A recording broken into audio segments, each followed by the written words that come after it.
Saudara, di tengah wacana dua poros koalisi yang semakin meruncing, kami akan ulas sebenarnya bagaimana peta dan konstelasi politik jika dua poros koalisi di Pilpres benar-benar terjadi, terutama konstelasi politik poros parpol pengusung bakal capres Ganjar dan Prabowo. Kita lihat, inilah kekuatan parpol koalisi pendukung bakal capres Ganjar Pranowo dan Prabowo Subianto.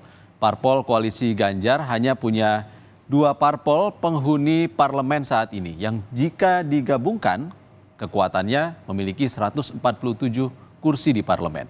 Tentu jumlah ini sudah sangat cukup mengusung capres-cawapres di Pilpres, mengingat syarat parpol yang ingin mengusung capres-cawapres harus memiliki sedikitnya 115 kursi di parlemen berdasarkan pasal 222 Undang-Undang Pemilu. Nah, jika kita lihat parpol koalisi pendukung Prabowo Subianto, kekuatannya lebih besar dengan 207 kursi di parlemen. Lalu bagaimana jika akhirnya Gerindra merapat ke koalisi parpol pendukung Ganjar dengan meninggalkan Partai Golkar, PAN, dan Demokrat di koalisinya? Jika Gerindra merapat ke koalisi Ganjar, kekuatannya menjadi 225 kursi di parlemen, sedangkan Golkar, PAN, dan Partai Demokrat yang ditinggalkan masih punya 183 kursi parlemen. Jumlah gabungan kursi Golkar dan PAN sebenarnya masih sangat mencukupi untuk mengusung capres-cawapres. Namun permasalahannya ketiga parpol ini tidak punya sosok yang kuat elektabilitasnya untuk diusung sebagai capres-cawapres di Pilpres 2024.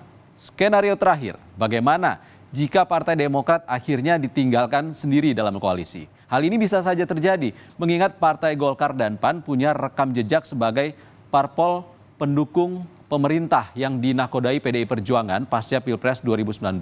Sedangkan Demokrat selama periode 2019 hingga saat ini konsisten menjadi parpol oposisi pemerintah. Jika Demokrat ditinggalkan, komposisinya menjadi 354 kursi parlemen untuk parpol pendukung Ganjar dan Demokrat sendiri hanya 54 kursi yang tentunya tidak bisa mengusung capres-cawapresnya sendiri. Terus mengemukanya wacana dua poros koalisi di Pilpres 2024 tak lepas dari manuver-manuver dari para petinggi parpol, baik yang tersirat dan tersurat. Perihal apakah wacana ini bisa terwujud atau tidak, hanya dinamika dan kepentingan politik yang bisa menjawabnya.